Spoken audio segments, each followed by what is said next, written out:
And we're back with another episode of the How's Your Ground Game podcast. I'm Damoon, here with Birdman, joining us from Vero Beach. How's everything going down there? Swell. Swell is good. Did you catch any winter bugs at all or sniffles? I've been out for the last week or two. I have allergies because I got all the animals that sleep on top of me now. Okay. So I got a bit of allergy stuff going on. All right. And, that's it. I'm sure I'll pick up a bug somewhere along the line. Otherwise, all good? Otherwise, all good, yeah. Anything new going on at the Wash and Fold? Let me see. No, not really. Just, picking up speed, having new people stop in. Had a good open mat today. Awesome. And it was really good. Very cool. Yeah, wound up. The open mat has turned into me teaching guard passing, like the finer details of the Baja pass. Is it just the Baja? Is there like a common problem that comes up with guard passing you see across the board? Yeah, they don't do it right. No, it's just that people are in such a hurry to pass the guard. So I think the more time we spend on it, the more patience people develop, and they will pass a little slower, not be in such a hurry to get to their next destination, whether it be knee on belly or side control or whatever. Everybody wants that end result, and they kind of don't focus so much on what it takes to get there. Okay. So that in that fashion, speed becomes a factor of their technique. Okay. Which I'm not a big fan of that. No. Was it smooth is fast and slow is smooth? Is that the right? Slow is smooth, smooth is fast. Yeah, that's right. All right. Yeah. Yes, I guess we'll jump straight into the Jiu-Jitsu since you brought up the Baja pass. So for people that are unfamiliar, the Baja pass is a standing close guard pass. Correct. Question about we can say general passing, close guard, standing. We have grips when we're in close guard on our knees, right? Generally, we want something on the chest to prevent them from sitting up. We have something on the hip to prevent the leg from climbing. Yeah. Well, basically, the grips are protecting our posture. Grips are protecting our posture. As we stand up, those grips, do they change, first of all? And when do they change, and where do they go? Well, they're going to have to change once I've established my standing position. Right. And then I'm going, to the legs. So once you're standing, what should your grips look like? Once I'm standing, I should have probably both, or in most cases, one collar, the lapel, the top lapel, and the far leg, the leg that's going to be down. The far leg. And then do you find that holding the lapel as you stand up, doesn't it? I've had this, it sometimes feels like it's breaking your own posture because the person is still low and you're. Well, there's a whole new gymnastica drill that I put together. Okay. For this, and I'll have to get you a video of it. And I've been using it for a couple days, and it's helped the Baja pass tremendously. Okay. And I'll have to get it to you. It's if I tried to explain it, people would think I'm out of my mind. Okay. So I'm not gonna do that. But I'm gonna send you a video, see what you think. But everyone who's tried it in the past 4 days has helped them understand how the pass works. Now, the thing is, when you stand up in that Baja pass, your hips have to be low and you have to have posture. Right. So if I try to straighten my legs, it's going to be difficult for me because I'll be bent over making that grip, but I'll also have a very high center of gravity, which is not ideal. No. So the grip is not a problem if your hips are in the right place. The other question that comes up a lot when we're doing, because we did the Baja pass this week as well. Yeah. I know people are going to be hearing this in a few weeks, but do you care about the guard player grabbing your front leg? Care less. I went over that today. Okay. The main thing about that plant foot that when you step up is that it's parallel to the spine.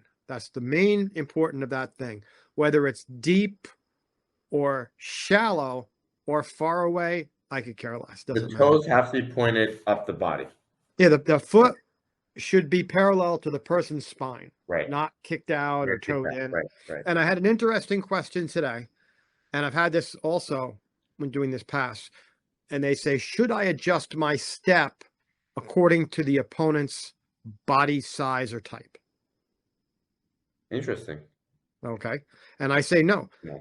You step where it's comfortable for you. You're playing your game. You're not playing their game. Right. Their size is, so that's when I went to the persistent placement, right? You put it in the same place every time where you're comfortable. That makes standing up easier for you. It keeps you comfortable in the pass. If you have to change it every time. I think people get caught up with the step as like blocking their opponent or doing something to their opponent. The step is important because it's your base. Yeah, and it's just, I think, again, most people, when you're learning the pass, you're new to jiu-jitsu. Yeah. Right? And people who are new to jiu-jitsu don't understand the relationship of gripping. Okay. Right? Like when a grip really isn't going to do anything to me, Sure. Why would I take it off? Yeah. Because they might put it somewhere where it will do something to me. Right. Okay. So it's trying to, a lot of it is, I feel like one of those carnival preachers. You're just trying to get somebody to believe a little bit, right? Yeah. Yeah. You want to sell them on it. If you could just have faith that this is going to work, the rest of it, I guarantee you, will make sense. Right? But you just have to believe in me and not try to overthink it and ask questions that are kind of, they may be relevant to you as a white belt, but in the scheme of things, yeah, they're not relevant. They're just, it's almost like the person's trying to talk themselves out of doing it. Like they're trying to stack up way too many negatives. Right. Which is, again, why I don't allow people to ask questions, or I discourage questions. What if the person does tries this? What if the person does that? What if, yeah. Well, what if I just cover your mouth in duct tape? Will I get any more what if questions? Yes. I think people, yes. Sometimes it gets lost in the mix. That of course the other person is going to be doing something to make your life miserable. That doesn't mean the technique doesn't work. Yeah. Right? So white belts and blue belts, stop overthinking things. Just do These are not complex techniques. They're not complicated. I teach these to 12-year-olds. They get it. You're an adult. You should get it too. So stop overthinking it. These kids are thinking about video games and candy and pizza the whole time they're doing it. All right. So just put your focus somewhere else. Chances are you're not going to ADCC next weekend to compete with this. So just take it for what it is. Well put. All right. Since we already jumped into jiu-jitsu, let's go right into the topic. Okay. This week, you had a great a thought, and we were discussing it briefly before about opportunity versus obligation. Correct. Why don't you give us just a little bit of a brief intro into what that means before we jump into it? Jiu-jitsu related or other related? Your call. Okay, I gave this analogy to somebody just the other day when I was trying to explain this. Okay, you're a surgeon, okay, and a 98-year-old man comes in, and you examine him. Say, wow, your tonsils need to come out. Okay, so we know as we get older, and especially in that age, anesthesia is very dangerous and tricky. Okay. Sure. So, but the surgeon wants to do the operation. So that case would be opportunity versus obligation. He has the opportunity to do that surgery, right? But he has the obligation to do what's in the patient's best interest also. Right. Okay. So probably would say, you know what? You're 98. I think the tonsils are going to hold out there for you. I think, we're going to put some meds on this or do whatever. And, we're going to, I just picked tonsils out of the blue. It could be anything. The benefit of the operation is outweighed by the danger of the exactly. risk, okay. Right? Now, when you explain that in jiu-jitsu language, most people are going to say, well, that'll never happen to me. or it doesn't penetrate, you know, the brain and say, okay, this is something that you should be thinking about. If you put it in medical terms and life and death, people tend, okay, well, that makes sense. You know, that person's, you know, they have an opportunity and they have an obligation. They're going to pick one. Okay. Yeah. So now let's talk about jiu-jitsu. I'm in your guard. Okay. What's my obligation? So I'll make a broad statement that the number one obligation when we're doing jiu-jitsu, number one is to protect myself and not get hurt. Yes. Right? Well, let's just get number 1 and 2 out of the way. Number 1 is protect myself and not get hurt. Number 2 is to make sure my training partner is not getting hurt. Right? Correct. That's etiquette. That's beyond. Doesn't matter what the position is. Yes. That's the thing. If I'm in the top of close guard, I'm passing. Yes. My first obligation is to make sure I'm not getting submitted, not putting myself into a submission. Right? Okay. I would say my obligation. I would go. If I'm in that position, my obligation is to pass. Okay. All right. Fine. Right? Because that's, you know, you're just not going to sit there and not do anything and just try not to get submitted. You're going to try to pass. That's okay. Yes. That's your job when you're there. Yes. You need to pass, right? Correct. You just don't sit there. There's no submissions. There's no sweeps. There's no advancement unless you pass. So the obligation there is passing. Right. Okay. Okay. I stand up, I break your guard, and I lay back for a footlock. That's opportunity, right? Yes.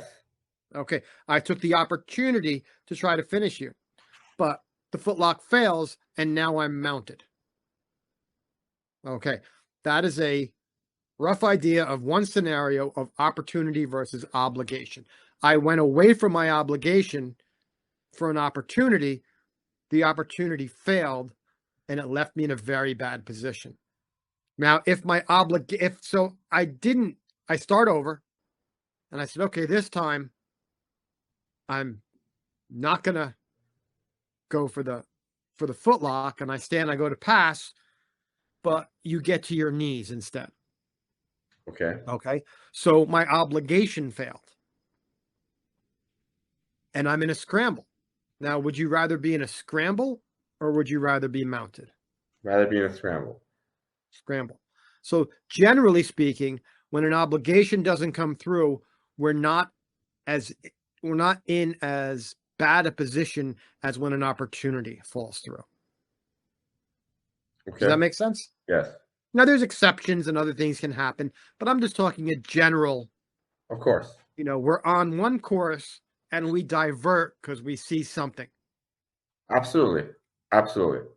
It takes, once we have a better understanding of the position and the risk involved, going back to your, the tonsils, there might be a case where the doctor's got to remove the risk of the tonsils got to come out, right? There's a point where that makes sense. There's a point where maybe it makes sense to jump on the submission in a position where you normally shouldn't, whatever the factors are, right? Yes. Yes. There's 3 seconds left on the clock. There's, whatever it is. Yes. But all things are general guidelines of protocol. Yeah. But I'm talking day-to-day training. Right. Day-to-day training. If you size up obligation and opportunity, I mean, I think obligation wins every time.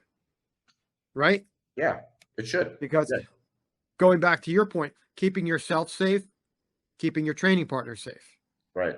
So opportunity, when it's something just snaps up, are you cautious and quick or are you frantic and rushed? Right. Yes. Right? So, it's just, again, these are just thoughts. Sure. Everybody can tell me I'm just full of shit. That's okay. I get it. But this is how I train, and I think you train similar as well. And isn't this like just a broader, like when we say like position before submission, right? Absolutely. Absolutely. Just like an extrapolation of that thought, right? Yes. It takes it past just a submission factor. So it could be position before side control, right? That position is guard. Right. So I have to control that position before I get the side control. Right. So it's position before X. Whatever it is you're going for is X, right? Yeah. But do we put position before the submission, but do we put position before a defense? Do we ever talk about that? No. Aligning our hips, moving our shoulders, framing. That's all. It's position before X. And that's the mathematical formula for opportunity versus obligation. Would you agree? Yeah. But that's not something we generally talk about, is it? No. No. We chastise those who try to rip an armbar from a horrible position. But what do we say to the people who try to pass a guard when they have no grips?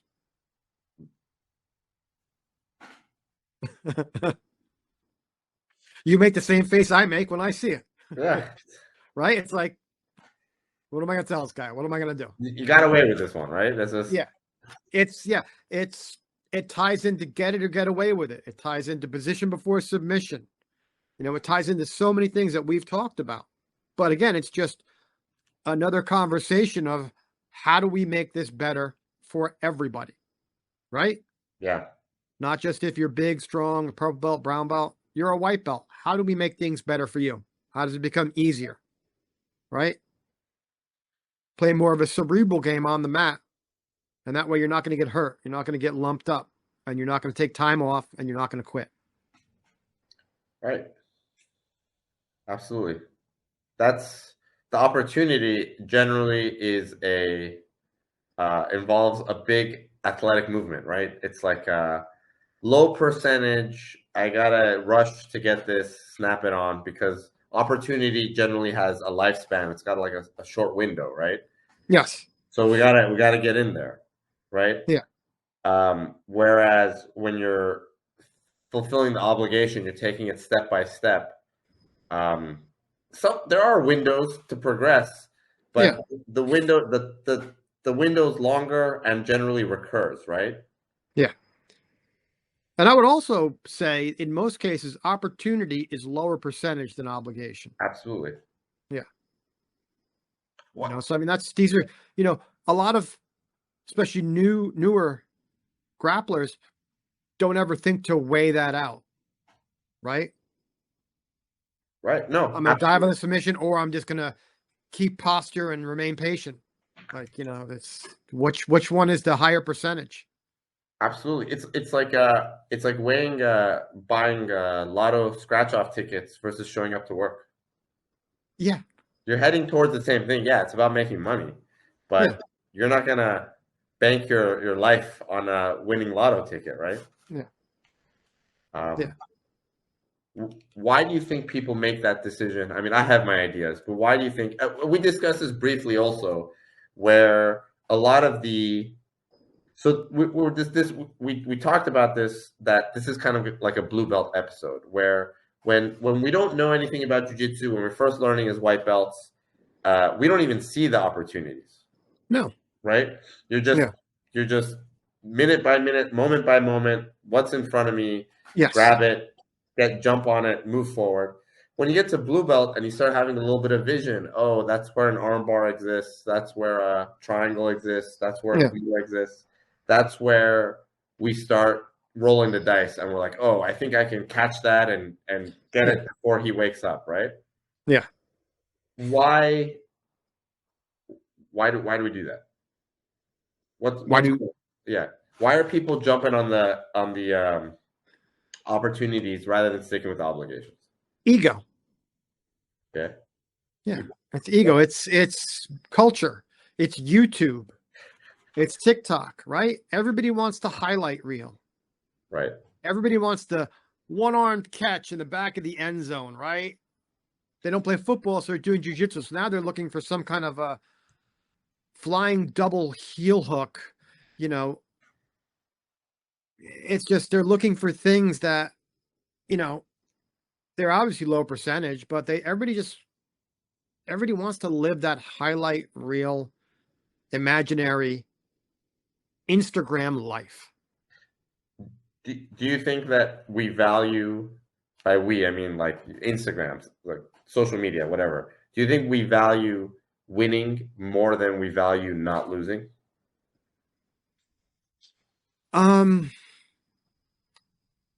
I think most jujitsu people value showcasing Okay, so it's not even more about than winning. no, it's about the showcase because it's you're going to give a 4-second glimpse of the roll Right. with some kind of a pass or submission, and you don't see whose hand is raised at the end. You just see Oh, that. wow. He hit the move. He hit this. Yeah, but you Right. don't see the guy tap. You don't see the end result. You just see the catch in the end zone. You could have made that, and the team could have lost by 50 points. Right. So is that catch really that great? Right. So you're seeing, and there's smaller and smaller segments of life you're seeing that people are putting out there. So those segments are just honed to a polish. It's just I'm gonna get this thing to look as cool as possible. It doesn't make a difference what happens to my body. I'll get a super fight. I'll get backing and sponsorship and this. It's right. That's what all. I mean, even amateur athletes now are getting paid. So it's just all moving towards not your, not what you're accomplishing, but just what that 3-second highlight, that showcase is. Right. People want that. Boom, the shot. It's more about the entertainment than the actual like utility functionality of how good you are at the art. Yeah, I mean, they're almost like they want to be celebrity athletes or something, right? And jiu-jitsu guys that I looked up to when I was younger were like plumbers and electricians, right? They went to work every day training. Right. Right. And they did solid fundamental jiu-jitsu, right? Everything worked. And it wasn't about the celebration, the touchdown dance. It wasn't about any of that. It wasn't about getting that up on the internet as quickly as possible to see how many likes we can get. They were winning because it was a challenge to them, right? You look at the Renzo Gracies of the world, right? Even the Jacare, right? What highlight reels does he post? None, right? Just good, solid jiu-jitsu. All these guys who came through all the real kind of rough times of competing, right? When it was 1,000 people in the Tijuca Tennis Club, and if you won by anything other than a choke, they threw bottles at you. Right. That's what they had, and these guys all trained every day for not a move, but to win the tournament. Right? They're going to beat anybody they face by anything it takes. Mostly fundamentals, cross collar chokes, arm bars, triangles, stuff like that. Nothing inverted, spinning, hopping, kicking. Everybody's doing these low percentage acrobatic things now. And I just don't get it. Fundamental jiu-jitsu always wins. If you look at it, I think you even told me that passing is now coming back, right? Passing is back in style. Passing is back in style. I don't know how I ever got out of style. Passing never left. I never left my world. Yeah. So yeah, that's like I said, we work Sundays. It's just been kind of my goal to work more and more on this passing. And every Sunday we're going to put a little more detail in it. These are white belts and some kids, some 12-year-olds that can explain the Baja pass to me, and they can do it, right? They know how to drill it. They know how to work on it. They know what's wrong with it when they do it and it doesn't work. So that's a good start for a white belt. Yeah. Do you find?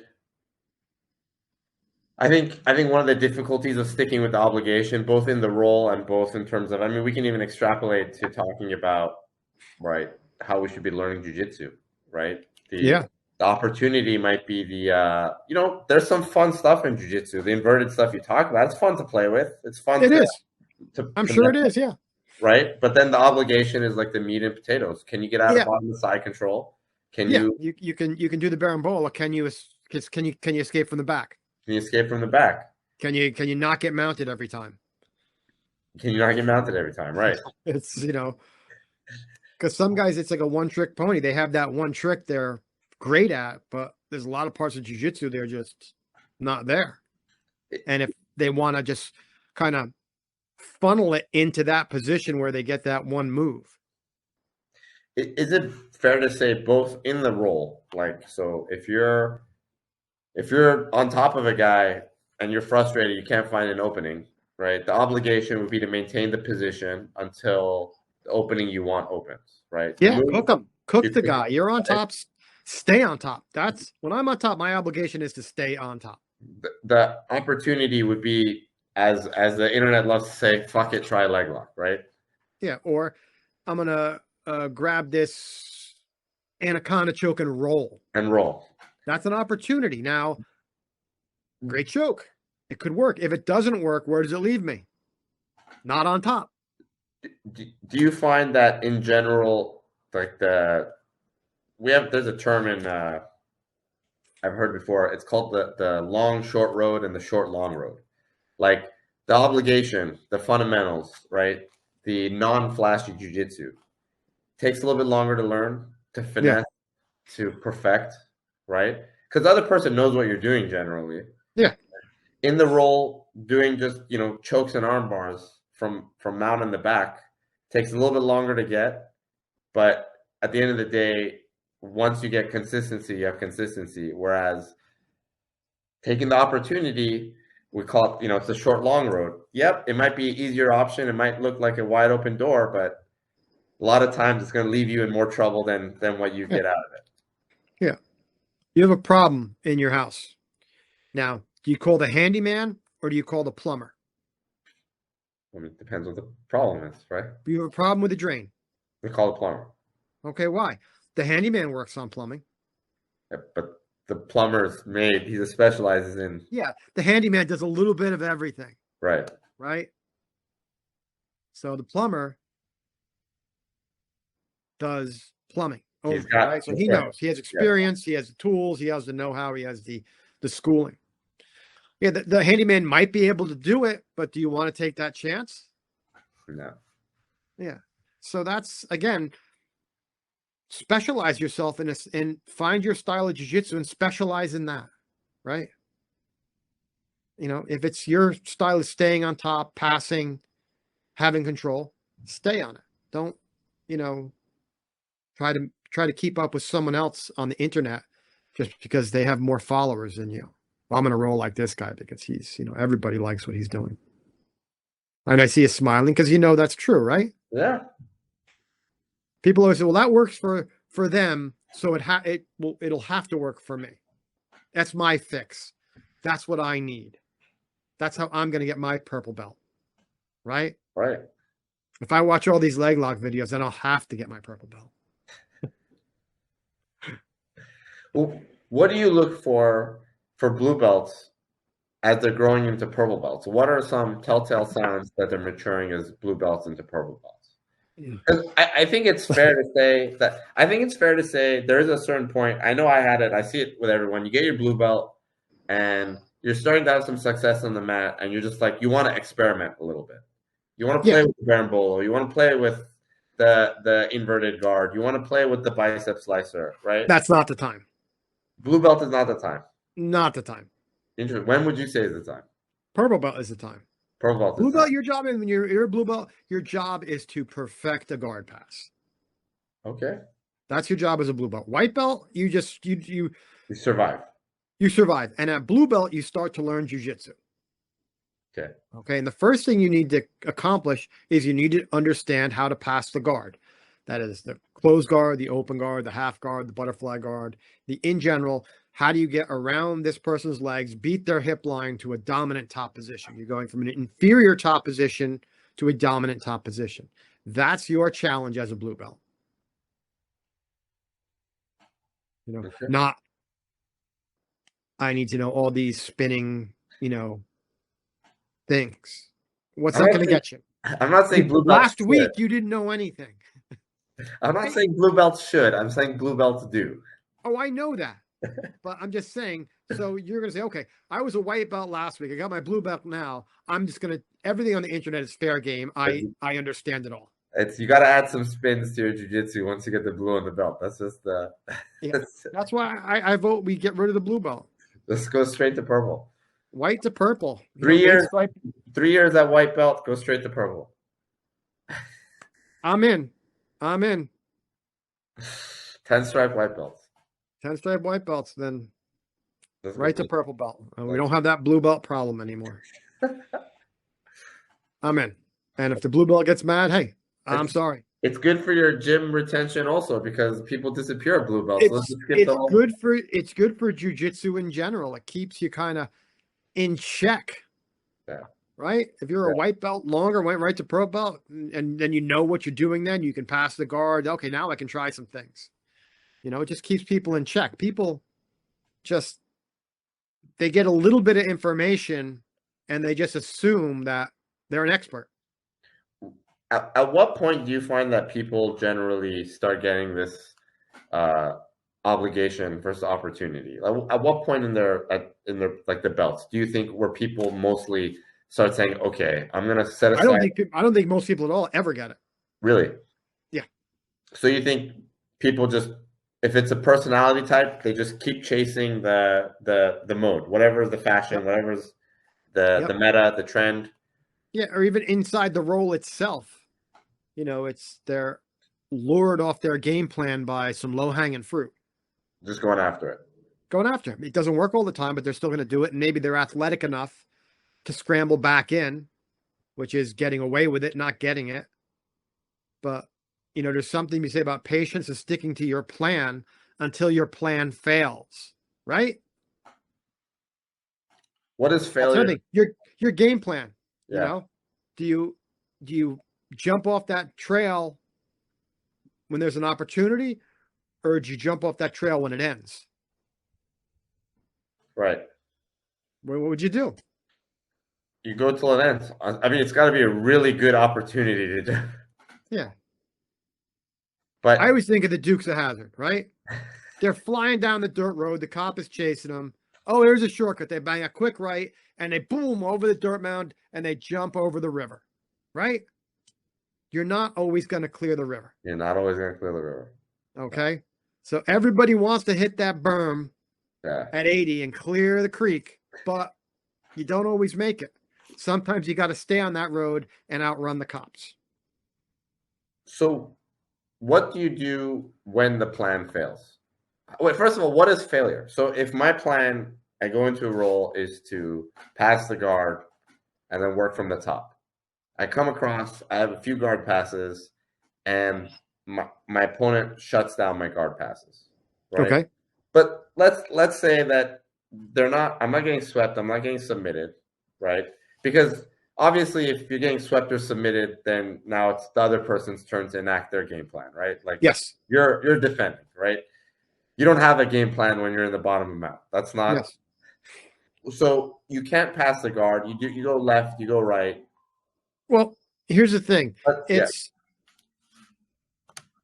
You have to be able to switch guard types.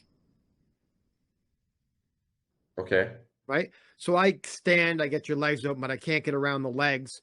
So how about I stuff the hooks and drop my weight, and I'm now in a butterfly guard. Okay. I can't pass the butterfly guard, so I shed the one leg and I take half guard.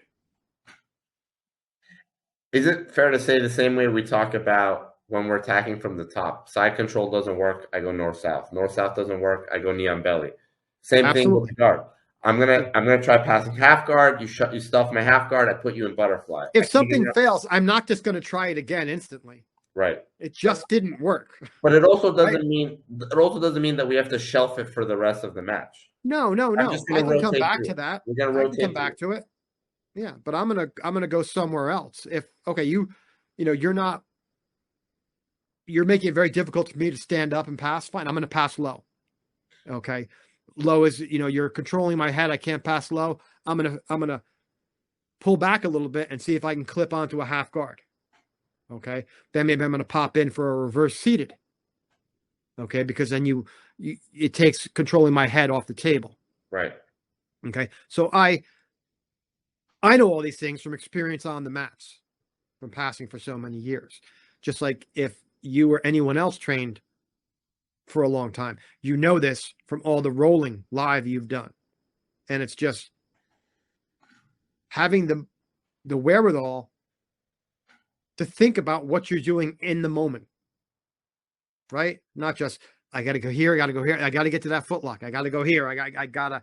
You're thinking always about a destination. You're not thinking about the moment. In your game plan, you're thinking about the moment, okay? If you're not easily lured away by opportunity, right? If you're, I don't seriously think about opportunity in the past because I'm already on my way and I'm not going to divert just for this. I'm going to pass your guard, then I'm going to take it, right? I'm not going to bail in the middle of this just because I may have something. No, I don't want that. I want to pass your guard. Submissions are much easier once I've passed your guard, right? Right. So I want that. I want a higher percentage. I don't want to show you a submission, have it fail, and then not be able to go there again, that roll or the roll after, because you're you know onto it's there. You know it's there. You know I'm going for it. Yeah. So I want to finish you with it, right? Yeah. So what I'm hearing is in our game plan, we're talking about our obligation, whether it's I got to sweep the guy, I got to pass the guard, I got to maintain my top control.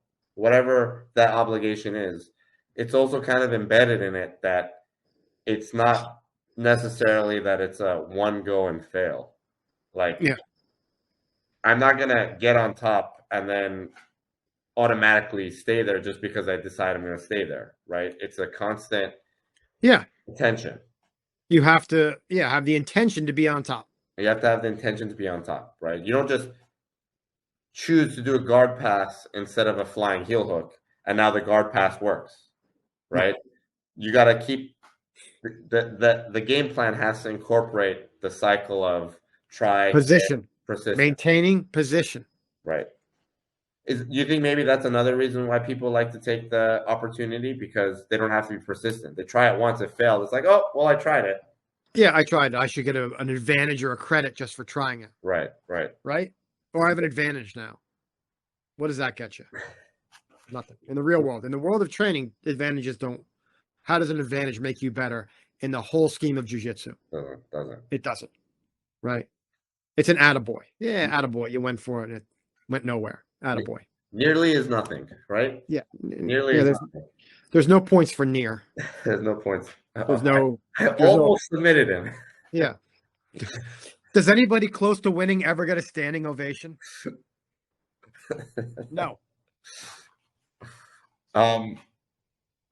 Okay. So, and this is something I've talked to you about before, and I always sometimes have difficult wrapping my head around this when you give me the answer. Is this the pepper versus paprika? Because no, we're not going there. But in our pursuit for the opportunity, whether it's a guard pass, whether it's positional advantage, right? Sometimes our opponent makes a clear mistake, and they hand you something on a silver plate. There are a lot of times, I think anytime we've discussed this, you won't take the silver plate. No. So even when the opportunity is handed to you you're staying with the game plan. Staying with the game plan. Because my game plan hasn't failed yet. Okay. Now, usually when somebody gives something glaringly obvious, maybe sometimes they want it obvious. Right. Because they're stuck and they want you to do something different. Okay. So I'm not diverting. And also, am I truly in position? If I'm doing one thing and something pops up, what are the odds of me being in the position to make that work the best I can? Right. Not high percentage, that I'm in the perfect position for that. Right. You know, and if a submission falls into my lap and I'm in perfect position, I'm probably rolling with the wrong person. So do I want to take that submission? Right. Okay. Somebody of my level, my experience, is not going to leave something on the table like that. So the first thing you said is really interesting. And I think that's something that we take for granted. It wasn't that the person who's giving you something glaringly obvious is setting a trap. That's not what Yeah. you said. No. And I think this is something that a lot of people don't, first of all, defensively don't think about. And also when they're handed an opportunity, they don't think about also. It's not necessarily that when you're passing the guard, if the guy is leaving the Kimura, whatever out there, it's not that he necessarily is going to entice you with the Kimura because he knows that if you take the Kimura, he's going to do some rolling flip and throw you over, right? Yeah. What you're saying is he might be more ready to defend the Kimura than whatever it is you have right now. And he doesn't know what's going on right now, so he wants to go somewhere he knows. Yeah, it's just you never know what people are thinking. And if everything's going well in the path I'm on, why do I have to change it? Why divert? That's playing his game, right? I play my game. Suddenly jumping over to what's available, there's, especially in just a club roll, like at the gym. Yeah. Why would I do that? I'm working on my game. Why would I just jump over there? And in a tournament, yeah, I don't want to give up position, right? Especially if I got time on the clock and I'm doing well. Why would I give up to try and get that? Right. Yeah. You know. Yeah, the mitigating circumstances is okay. There's no time on the clock. You're down by a ton of points, right? You got to throw a Hail Mary. Sometimes you got to throw a Hail Mary. But the reality is, I like that perspective. When we're training in the gym, right? Taking that rolling armbar, even if it's gifted to you on a silver platter, it's fun. But what's anyone going to get out of that? You're not getting anything out of that. No. That's because the person doesn't know any better, and I should be working more defense on that person, not offense, right? Why am I, beating up on someone who has no idea what's going on? Right. So every fairy tale in the middle winds up in the deep, dark forest, right? Yeah. And how do they get there? They venture off the path because, there's a tree made of candy over here, or there's this. They're lured off the path with deceit, right? Yeah. Now, aren't these almost like little cautionary tales in a way? these old Aesop's fairy tales, right? Yeah. The boy who cried wolf, all this stuff. They're all cautionary tales. And every kid who winds up, chained to the metaphorical water heater in the fairy tale, walked off the path and wound up in the deep, dark forest. Okay. So that's a lot of what I think about in jiu-jitsu. I've got my roadmap of where I know I want to go. Why would I leave the familiarity of that? So, okay, maybe there's something over here that I don't know about. Now, I know that pushes the envelope of training and jiu-jitsu, but does it? But is it repeatable?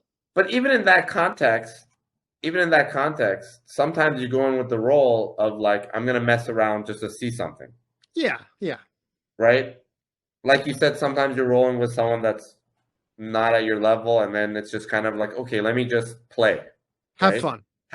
All right, now I can venture into the woods because I know these woods I can probably handle the bears that are over there. Yeah, right. The bears are very small in these woods, and they'll scratch me up, but they won't eat my head. Right. But when we're training, the vast majority of the time, where we're with people that are within our, a little bit behind us, a little bit ahead of us, stay on the path and just carve the path, make the path easier to walk. Right. Yeah. Every time you walk that path, it's more visible, right? And then paths become paved roads, which are easy to travel on. Okay. You want to wear that path permanently, into your jiu-jitsu way, right? Into your game. And eventually that could become a 4-lane highway.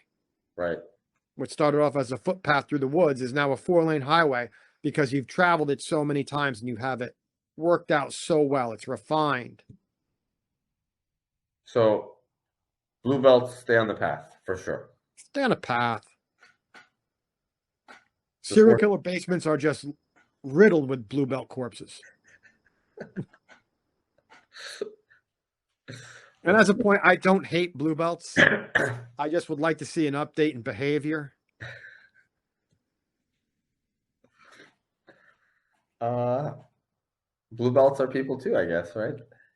They have their place. Yeah. I know, but it's just, it's just, yeah, I posted my video this past week. You saw that? Yeah, there was a lot of responses. There was a lot of responses. A lot of people in the gym enjoyed it. That's a blue belt. I had told people that story about, it's the video. If people are unfamiliar, it's you were teaching at a large class, very large class, over 100 people probably. Like 150 people in there. Yeah. 150 people. 150 blue belts. 150 blue belts. And one of the students decided to correct you. And not only tried to correct you, he came up, pushed me out of the way, and tried to show you the technique which you're kind enough to point out why the way he was doing it had a issue, and kind of remind him why you're the instructor. But I think when I described that to people, they didn't, they're like, oh, that's a funny story. When they actually saw the video, they're like, wow. Yeah, it's, would you do that to someone, an instructor who's there trying to help you? You tell them you tell them as a blue belt, hey, you're teaching this wrong, which is what he said. Yeah. The video comes in after about a minute of conversation. The first minute is not on there. It's the second minute, because it starts off with, you should be the teacher, because I was just fed up with listening to the guy at this point. I'll throw out, I think we had Johnny Cruz on the last episode.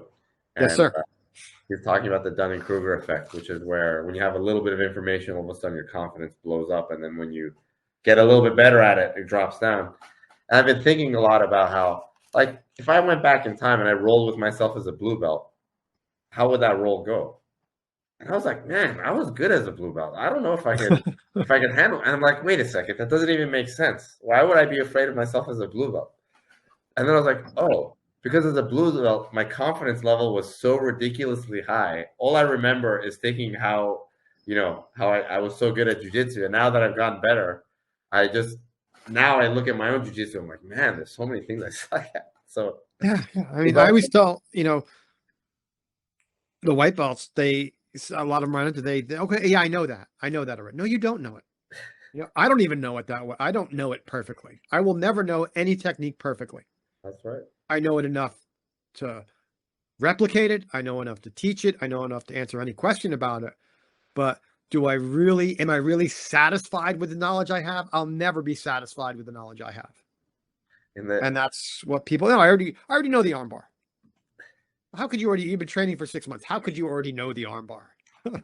in the words of the wise Nicky Five Stripes, there was a white belt who was younger guy who was very upset because he was getting beat by everybody in his first few weeks. And he's like, this isn't fair. Like, I only know 3 moves. And Mickey, who's a purple belt, said, I only know 3 moves. You don't know anything. Yeah. And you tell him that you suck till further notice. That is the famous "you suck till further notice" line. Yeah, that's right. Just because you have a little path that goes by the forest doesn't mean that you know the path. If I ever get to the point where I have a billboard for the gym, I'm going to have Nikki, it's going to look like one of those insurance, injured, call 1-800-GET-RICH or whatever. But it's going to be 1-800-YOU-SUCK. Is your jiu-jitsu sucking? Call 1-800-YOU-SUCK. That's it. Nikki in his gi with his 5 stripes. That's it. It's a good reminder. Hey, just because the pass is working doesn't mean you know the pass. You can get it worked. It worked today. It worked today. Yeah. Right? That's it. It worked today. How is it? It worked today. Tomorrow we'll see. All right. I guess even when we're trying to be nice to blue belts, we still gotta There's a bit of hazing, but hey, we're not gonna remove the belt from the system, you know that. Yeah, it's all right. As much as I'd love to. Why did Helio decide to be a blue belt all his life? Because originally, before 1967 is when they adopted the judo belt system. Right. So there's only, before that, there was only 2 belts. There was Actually, white and probably blue. 3 belts. There was white belt and blue belt. And if you were an instructor, you had a dark blue belt. If you were Yeah. a student, you had a lighter blue belt. So that was it. That's all they had. That's all they needed. That's all that really made sense in a way to them. They weren't competing. It wasn't, Right. they weren't marketing a gym. They weren't. Yeah. Yeah. Well, So then they adopted the judo system of belting. And yeah, and now we have proper blue belts. now we have blue belts, stripes, this, that, belt tests, balloons, streamers. We have everything. All right. I think we've covered pretty much what we've had to say about opportunity and obligation. Is there anything else you want to add? You think we? Yeah, I think we covered quite a bit of stuff. Yeah. Yeah. Don't. I think that point of not jumping on opportunity, even when it's handed to you on a silver platter, I think it really, you got to have discipline in the role, right? Yeah, Discipline. and that's fun too, though. You know, well, I want to be able to spontaneous do this. Well, yeah, I'll be more spontaneous when I'm neon belling after I pass your guard, and I'll be real spontaneous. Right. Any closing thoughts, John? Yeah, it's not like witch tit cold down here and snowing and raining. It got up to 50 for a moment today, but then I think it dropped back down to 30. It's been pretty bitter down here. Yeah, I drove the buggy to the gym this morning. Radio on. Doesn't shorts, have a top. No top, right? You know, come on. Come to Florida. Vero Beach. Vero Beach. Vero Beach, the wash and fold. Group privates, group clinics still going on, right? Group privates, group clinics, yes. I'm going to post some 2025 stuff in the next day or so. All right. This week, that's my goal this week, to put some 2025 stuff up there. What else? Working on a hockey jersey. Oh, that's what I need. I saw a sneak peek of it. Very cool. What do you think? Nice, right? Yeah. What the hell? You know, I like hockey. I like, you know. So we're working on a prototype. We'll see where it goes. Make it a rash guard. What's that? Make it a rash guard. It might be a rash guard, or I was thinking oversized rash guard. Yeah, with a hood. I want to make a hoodie rash guard. Oh, so you can choke with the hoodie? Yeah, why not? Or just wear it. And like, you know, if somebody's got long hair, they can just put it in the hoodie. The hoodie up and roll. Yeah. All right. I guess on that note, we'll call it a fun episode. We'll catch you guys next time. Thanks for tuning in. Like, subscribe. I don't know. Put us some comments. We haven't heard from you guys in a bit. Ask some questions. Absolutely. All right. You're all lurkers sitting there just listening and focusing intently. I want to get questions. Tell me I'm wrong. Tell me I'm full of shit. I don't know. Let's a little bit of response. Let's get a little drama going. My ball peen hammer if you do that. All right, guys. Take it easy. Peace.